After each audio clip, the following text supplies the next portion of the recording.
Welcome বন্ধুরা। WBSSC upper primary চাকরি প্রার্থীদের জন্য খুব ভালো একটি সুখবর রয়েছে। ইতিমধ্যেই কিন্তু তাদের যেটি আপডেট পাওয়া যাচ্ছে, খুব তাড়াতাড়ি কিন্তু মেধা তালিকা প্রকাশ হতে চলেছে। অবশ্যই ভিডিও স্কিপ না করে প্রথম থেকে শেষ পর্যন্ত দেখুন, দিলে কিন্তু পুরো বিষয়টি আপনারা জানতে পারবেন। কলকাতা হাইকোর্টের যে ডিভিশন বেঞ্চ তারা কিন্তু নির্দেশ দিয়েছিল যে ইতিমধ্যেই যে মেধা তালিকায় আগের থেকে ঠাঁই পেয়েছে 12,589 জন এবং তার সঙ্গে বাদ দেওয়া যে 1463 জন তাদেরকেও কিন্তু এই তালিকায় রাখতে হবে এবং সেই নিয়েই বিতর্ক শুরু হয়। এসএসসি জানিয়েছিল যে 14,052 জনের মধ্যে এমন কিছু জন আছেন যাদের শংসাপত্রে গড়মিল রয়েছে এবং কিছু প্রার্থী আছে যাদের নম্বরেও গড়মিল রয়েছে। তো তাদের মেধা তালিকায় ঠাঁই দেওয়া নিয়েই কিন্তু প্রশ্ন উঠেছিল।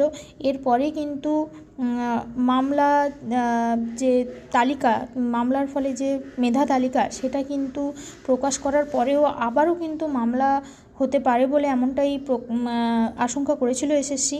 তো সেই বিষয়ে কিন্তু তারা আইনি পরামর্শ নেবে বলে এসএসসি সিদ্ধান্ত নেয় এবং সেই নিয়ে এসএসসির কর্তা জানায় প্রায় 100 জনের যে প্রার্থী তাদের নাম্বার এবং শংসাপত্রে গড়মিল এবং সংরক্ষণ রীতি না মানার কারণে বাদ যাবেন। তবে ওইসব যে প্রার্থী বলতে পারেন যে আদালতের রায় অনুযায়ী এসএসসি 14,052 জনের প্যানেল প্রকাশ করেননি, কিন্তু এই বিষয়ে তারা ইতিমধ্যে আইনি একটি পরামর্শ নিয়েছেন এবং ওই কর্তা বলেন যে আমরা আইনি পরামর্শ করে এবং সব দিক খতিয়ে দেখেই কিন্তু নির্ভুলভাবে মেধা তালিকা প্রকাশ করতে চলেছি। এবং এ বিষয়ে স্কুল সার্ভিস কমিশনের যে চেয়ারম্যান সিদ্ধার্থ মজুমদার তিনি বলেন যে কলকাতা হাইকোর্টের নির্দেশ মতোই আমরা 4 সপ্তাহের মধ্যে এই মেধা তালিকা প্রকাশ করতে চলেছি।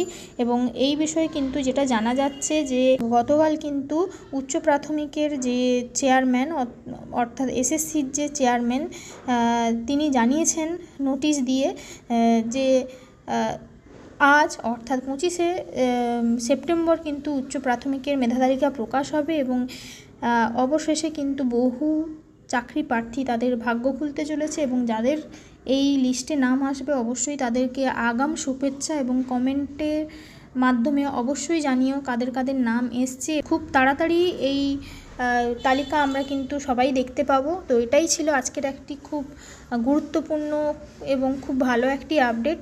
এই ধরনের বিভিন্ন আপডেট পেতে, বিভিন্ন নিয়োগের বিজ্ঞপ্তি পেতে অবশ্যই আমার চ্যানেলটিকে সাবস্ক্রাইব করে পাশে থাকতে পারেন। আজকের মতো এখানেই শেষ করছি। ধন্যবাদ।